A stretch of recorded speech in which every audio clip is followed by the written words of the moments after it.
एक शख्स पेंटिंग बनाया करता था, बहुत खूबसूरत पेंटिंग बनाता था, उसके हाथ में बड़ा हुनर था। एक दिन उसने सोचा कि यही हुनर मैं अपने बच्चे को भी सिखा दूं। अब तो मैं बूढ़ा हो चुका हूं, तो वो क्या करता है, वो अपने बच्चे को भी पेंटिंग सिखानी शुरू कर देता है। बच्चा भी बड़ी दिलचस्पी लेता है और बड़े यानी कि शौक से वो पेंटिंग सीखता है और वो बहुत कम अरसे में पेंटिंग सीख जाता है। बच्चा रोज पेंटिंग बनाता, बहुत कोशिश करता और उसके बाद जो पेंटिंग उससे बनती, वो पेंटिंग अपने वालिद को लाकर दिखाता कि ये कैसी बनी है। उसका वालिद उसमें से कुछ गलती भी निकालता और साथ ही ये जुमला भी कह देता कि बेटा पेंटिंग बहुत अच्छी बनी है, मजीद इस पर मेहनत करो, ये और ज़्यादा खूबसूरत हो जाएगी। तो बच्चा क्या करता है, बच्चा उस गलती को पकड़ता है, पकड़ के उस पर काम करता है, उसको सुधारता है और उसमें इम्प्रूवमेंट आती है और क्या होता है कि पेंटिंग और खूबसूरत होती जाती है।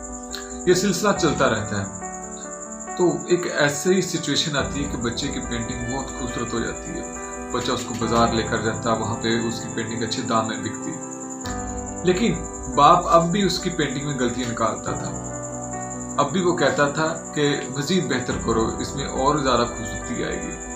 लेकिन अब बच्चे को थोड़ा सा बुरा लगता था, क्योंकि अब वो एक प्रोफेशनल हो चुका था, उसकी पेंटिंग बाजारों में बिकना शुरू हो चुकी थी, अच्छे दामों में बिकती थी, हत्ता कि उसके वालिद से भी ज़्यादा महंगी उसकी पेंटिंग बिकती थी। लेकिन अब उसको ये जुमला बड़ा हर्ट करता था कि मेरा वालिद मुझे अभी भी कहता है कि मज़ीद बेहतर करो, इसमें अभी भी गुंजाइश है। तो एक दिन उसका सब्र जवाब दे देता है, वो अपने वालिद को जाकर कहता है कि अगर आप में इतना ही टैलेंट होता तो आपकी पेंटिंग मुझसे ज़्यादा महंगी बिकती। लेकिन अब मैं एक प्रोफेशनल हो चुका हूँ, अब मुझे मज़ीद ट्रेनिंग की ज़रूरत नहीं है, तो आप मुझे ये कहना बंद कर दें कि इसमें गलती है, इसको दूर करो, इस पे मज़ीद काम करो।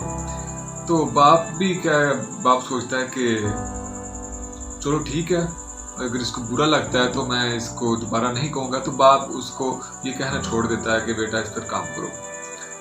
तो कुछ ही दिन गुजरते हैं कि क्या होता है कि बच्चा बाहर से मुंह लटकाए घर आ रहा होता है। तो वालिद पूछता है कि बेटा क्या हुआ।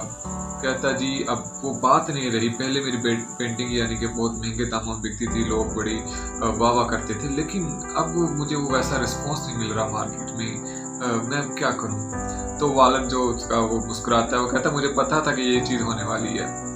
अच्छा बड़ा हैरान, कहता कि आपको कैसे पता था कि ये होने वाला। कहता यही गलती मैंने भी की थी कि जब मैं पेंटिंग सीखता था तो मेरे वालिद भी मुझे यही कहते थे कि बेटा इसको मज़ीद बेहतर करो। जब तक मुझे वो ये जुमला कहते थे, मेरे अंदर इम्प्रूवमेंट आ रही थी, मैं उसको बेहतर करता जा रहा था। लेकिन एक दिन मैंने भी उनको ये कह दिया था कि मुझमें अब गलती की कोई गुंजाइश नहीं है, अब मैं प्रोफेशनल हो चुका हूँ। तो उन्होंने मुझे कहना बंद कर दिया और मैंने कोशिश करना बंद कर दी, मैंने सीखना बंद कर दिया। तो मेरी भी यही कंडीशन थी। तो वही गलती तुमने की है कि तुम जब तक मैं तुम्हें ये कह रहा था कि तुम इसको बेहतर करो, तुम सीख रहे थे, तुम्हारे अंदर एक इम्प्रूवमेंट आ रही थी, लेकिन जब से मैंने कहना बंद कर दिया और तुमने सीखना बंद कर दिया, तो यही वजह है। तो बेटा अब कहता कि अब इसका कोई हल। तो बाप कहता है ये मेरी एक बात हमेशा याद रखना कि कभी भी अपने आप को मुकम्मल मत समझो, यही समझो कि मैं अभी भी नामुकम्मल हूँ, मुझे अभी भी बेहतरी की कमी है, और यही बेहतरी की कमी जो आपको बेहतर करेगी, आपको इंस्पायर करेगी। तो दोस्तों यही हमारे साथ होता है, हम समझते हैं कि मैं मुकम्मल हो चुका हूँ, मुझे हर चीज़ आती है, और हम सीखना छोड़ देते हैं। हम क्या करते हैं, हम अपने आप को अपग्रेड नहीं करते, हम अपने आप को अपडेट नहीं रखते। हम सेल फोन तो यूज़ कर रहे हैं अपडेट वाला, लेकिन हम अपनी ज़िंदगी को वही पुराने तरीक़ों से जी रहे हैं। हर माह बाद, हर 2 माह बाद सेल फोन में भी सिस्टम अपडेट का ऑप्शन आ जाता है कि आप अपने सिस्टम को अपडेट करें, ठीक है। लेकिन हम अपनी ज़िंदगी को अपडेट नहीं कर रहे, हम लर्निंग नहीं कर रहे, हम रोज़ सीख नहीं रहे।